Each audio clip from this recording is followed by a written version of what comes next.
क्षमा breaking Jain news.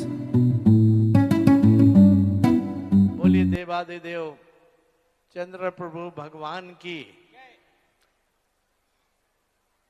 Shri Shri 108 समाधिष्ठ Sant Shiromani आचार्य गुरुवर विद्यासागर जी महाराज की।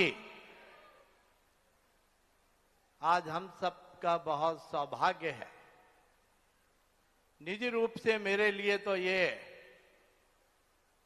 एक निश्चित रूप से एक महोत्सव है, और ऐसा महोत्सव जो अविस्मरणीय है। आज इस क्षमा वाणी के समापना के इस अवसर पे इस आयोजन को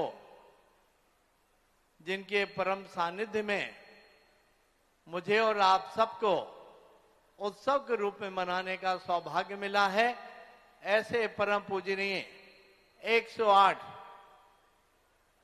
हमारे गुरुदेव सुधा सागर जी महाराज के श्री चरणों में नमोस्तु प्रेषित करता हूं। नमोस्तु महाराज जी, नमोस्तु महाराज जी।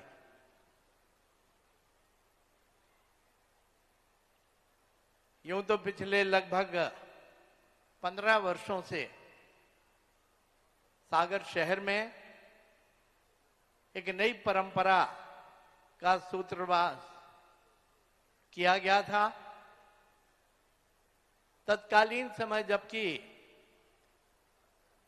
क्षमा वाणी के इस आयोजन को मंदिर शाह छोटे छोटे टुकड़ों में करने की परंपरा चल निकली थी, ऐसे में समग्र जैन समाज का सामूहिक रूप से एकत्रीकरण हो और बड़ा आयोजन हो, इस काम की शुरुआत हुई थी। और लगातार 15 वर्षों से ये कार्यक्रम अनवरत चला आ रहा है। मैं इस बात के लिए आप सभी को बधाई देना चाहता हूं।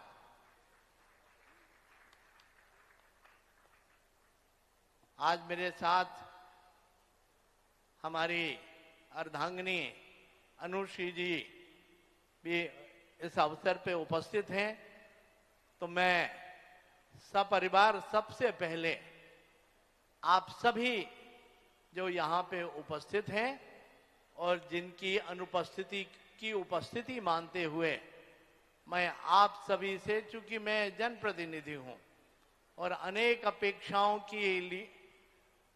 के साथ बहुत सारे लोग मुझसे मिलते हैं, और स्वाभाविक भी है, मेरा उत्तरदायित्व भी है, मेरा कर्तव्य भी है। लेकिन कभी कभी ऐसा भी होता है कि मेरे लाख कोशिश के बाद भी, मेरे लाख चाहने के बाद भी कभी किसी का काम होता है, कभी किसी का काम नहीं होता है। तो ऐसे में मुझसे निश्चित रूप से गलतियां होना स्वाभाविक है, लोगों का दिल दुखना भी स्वाभाविक है। ऐसे तमाम लोग जो यहाँ उपस्थित भी हैं, जो अनुपस्थित भी हैं, उन सब से मैं अपनी ओर से, मैं अपने परिवार की ओर से क्षमा चाहता हूं। आपके दिल दुखाने की मैंने चेष्टा कभी नहीं की, लेकिन अनजाने में ऐसा हुआ है, उसके लिए आप कृपा करके मुझे क्षमा करेंगे। किसी शायर ने बड़ा अच्छा ये जनप्रतिनिधियों के लिए एक शेर लिखा है कि खुदा बंदे मेरी गुमराहियों को दर गुजर फरमा। हे भगवान, मेरी गलतियों को आप क्षमा करिए।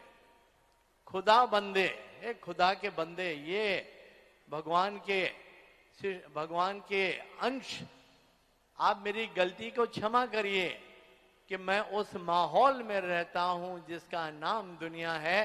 ये दुनियादारी के चक्कर में गलतियां होना स्वाभाविक है, आप कृपया मुझे क्षमा करेंगे। जोरदार ताली बजा देंगे तो मैं मान लूंगा कि आपने मुझे क्षमा कर दिया।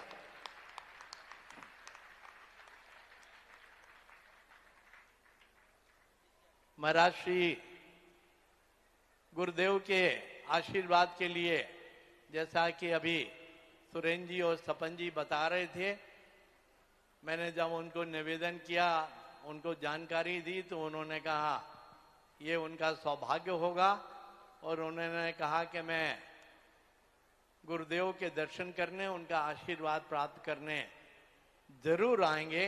और 27 तारीख को निश्चित रूप से उनका आगमन होगा। अभी जब हम 2 बजे आ गए थे, आप लोगों को आने में विलंब हुआ, तो हम लोग बैठे थे, तभी उनका फोन आ गया माननीय मुख्यमंत्री जी का। तो कल क्षमा वाणी का सामूहिक कार्यक्रम उन्होंने भोपाल में किया था। हम ऐसे कुछ लोग वहां गए थे, तो उन्होंने फीडबैक ले रहे थे कि कैसा रहा, जैन समाज की कैसी अभिव्यक्ति है, क्या सोच है।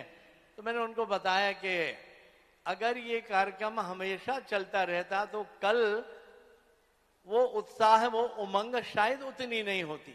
लेकिन 2017 के बाद जो गैप हुआ और इस अंतराल में लोगों ने उस कार्यक्रम को मिस किया, तो जब ये 2024 का कार्यक्रम का जब इनविटेशन आया और कल जो लोग वहां पर उपस्थित थे, उत्साह और उमंग से भरे हुए थे।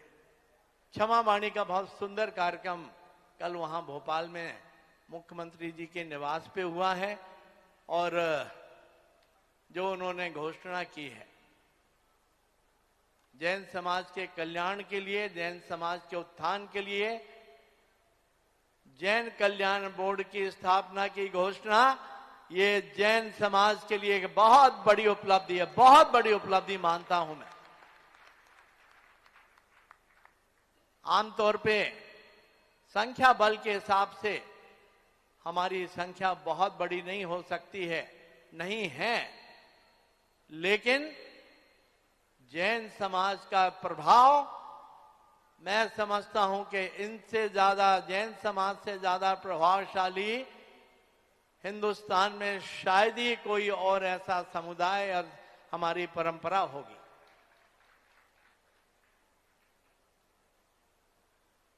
कल उन्होंने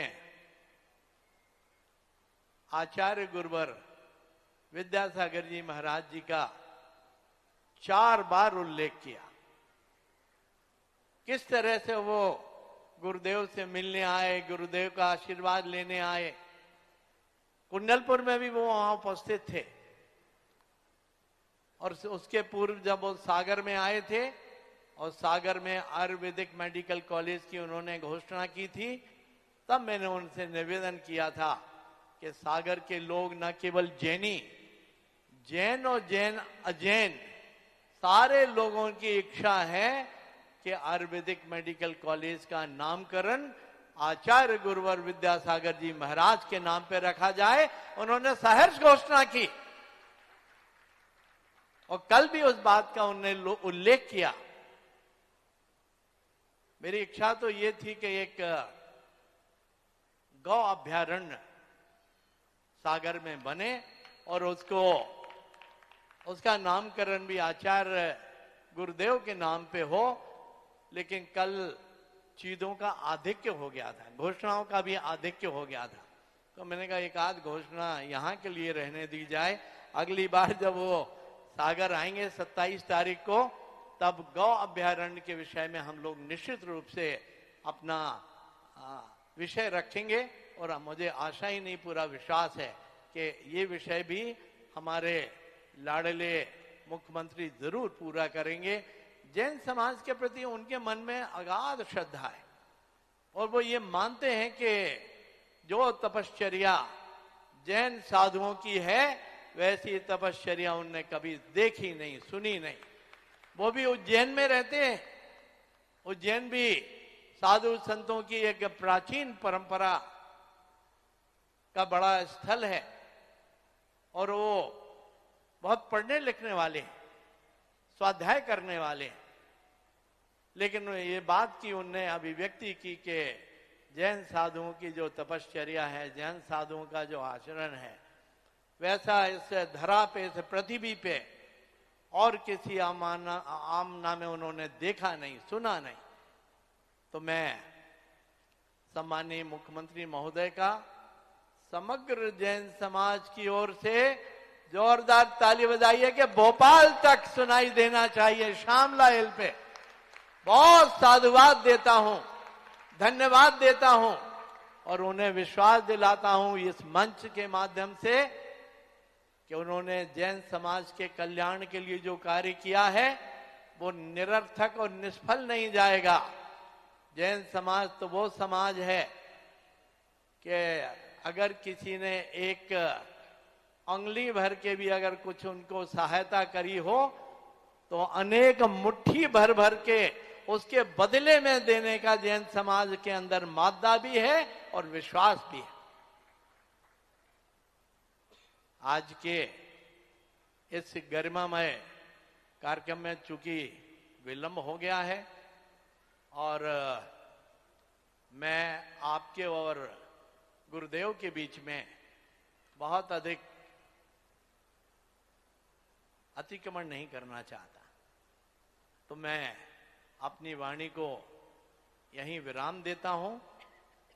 लेकिन आपसे क्षमा इन 2 लाइनों के साथ जरूर मांगना चाहूंगा। आपको ध्यान होगा कि अभी 2 दिन पहले इजराइल ने लेबनान नामक कंट्री पे 1000 मिसाइल दागी।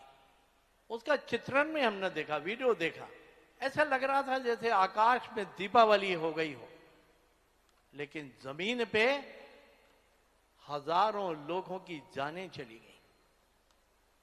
यूक्रेन का, रशिया का युद्ध 9 माह से चल रहा है। रशिया में और यूक्रेन में रहने वाले लोगों से पूछिए, दिन रात एक भय सताता रहता है कि कहां से कोई रॉकेट, कहां से कोई मिसाइल आके उनके घर के पास, उनके घर पे गिरेगी, उनकी जीवन लीला समाप्त हो जाएगी। ऐसे भय के साए में जीने के लिए मजबूर है। अभी ईरान और इजराइल के बीच में भी ठनी पड़ी है। इस विश्व में अगर कोई कहीं से शांति प्राप्त हो सकती है तो उसके लिए 2 ही शर्तें हैं। अगर ये विश्व भगवान महावीर स्वामी के अहिंसा परमो धर्म के सिद्धांत को मानेगा तो इस विश्व के अंदर शांति हो सकती है। और दूसरी बात है कि अगर ये पूरा विश्व इस क्षमा के भाव को धारण करके और उत्तम क्षमा के साथ, जहां पे ना केवल सामने वाले की गलतियों को क्षमा किया जाता है, स्वयं के द्वारा भी की गई तमाम गलतियों के प्रति क्षमा का भाव धारण करके एक शांति का संदेश देने का काम हो सकता है। तो आज इस देश में और इस विश्व में जितनी आवश्यकता हमें है, उससे अधिक आवश्यकता भगवान महावीर स्वामी की और उनके जैन दर्शन की पूरे विश्व के अंदर है। तो आज मैं ये मानता हूं कि अगर पूरे विश्व में अगर सुख शांति समृद्धि हो सकती है तो जैन दर्शन के माध्यम से ये हो सकती है। तो माननीय मुख्यमंत्री महोदय से भी हम निवेदन करेंगे, गुरुदेव से भी मेरी प्रार्थना है कि वो भी उनको इसका आदेश दें कि माननीय प्रधानमंत्री जी के माध्यम से कुछ ऐसा संयुक्त राष्ट्र संघ में, जैसे ये संयुक्त राष्ट्र संघ में योग दिवस की जब प्रस्ताव माननीय प्रधानमंत्री नरेंद्र मोदी जी ने रखा, 193 देशों ने उसका समर्थन किया था। मैं मानता हूं कि क्षमा का कोई एक दिन पूरे विश्व में अंतर्राष्ट्रीय क्षमा दिवस मनाने का अगर ये हो जाएगा तो पूरी दुनिया में शांति व्याप्त करने के लिए एक सार्थक पहल होगी। मैं एक बार पुनः गुरुदेव के चरणों में बारंबार नमोस्तु प्रेषित करते हुए आप सभी उपस्थित हमारे बहनों भाइयों का अपनी ओर से आपकी आज की गरिमामय उपस्थिति के लिए बहुत बहुत धन्यवाद और साधुवाद देते हुए अपनी वाणी को विराम देता हूं। बोलिए अहिंसामय जैन धर्म की। बहुत बहुत धन्यवाद आदरणीय विधायक श्री शैलेंद्र जी, इतना बड़ा कार्य संपन्न हुआ।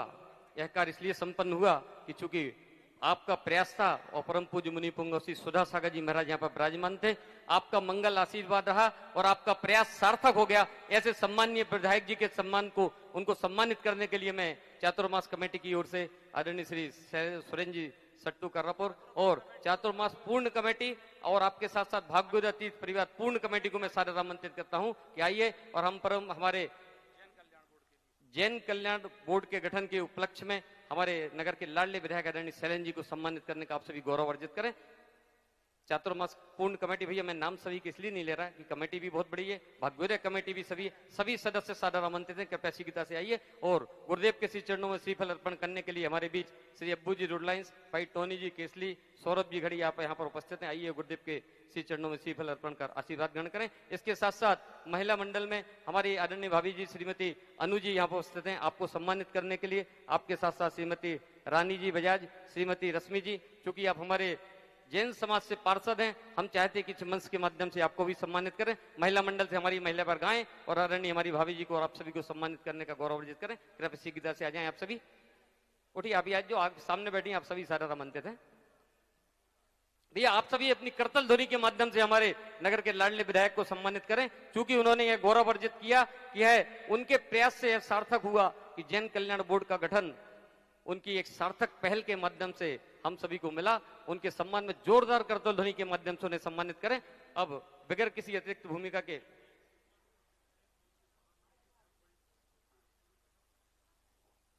साथ में एक विशेष उपलब्धि और हमारे विधायक जी के नाम पर रही है इस बार कि जैसे विधायक दल का नेता मुख्यमंत्री होता है, अध्यक्ष जो होता है मुख्यमंत्री होता है, वहीं शासन के द्वारा आपको विधायक दल का महामंत्री नियुक्त किया गया। इसे चातुर्मास कमेटी उनका भी इस समय में सम्मान करना चाहेगी। विधायक दल का महामंत्री बनने पर भी उनको सम्मान हो रहा है। साथ में मैं चातुर्मास कमेटी के लिए आमंत्रित करता हूं, सारी कमेटी के लिए तो उन्होंने पूरा प्रयास किया। आज गुरुवर हमारे बीच तो पूरी सागर समाज के लिए तार रहे हैं। तो चातुर्मास भाई साहब, विधायक जी निवेदन करते हैं हम चातुर्मास कमेटी का सम्मान करें। क्षमावाणी का दिन है, आप चातुर्मास कमेटी से गलतियां बहुत हो जाती है, वो भी क्षमा मांगेंगे। भाग्योदय कमेटी वाले भी आ जाएं, प्लीज दोनों कमेटी आ जाएं, मंच पर आ जाएं, आप उनका सम्मान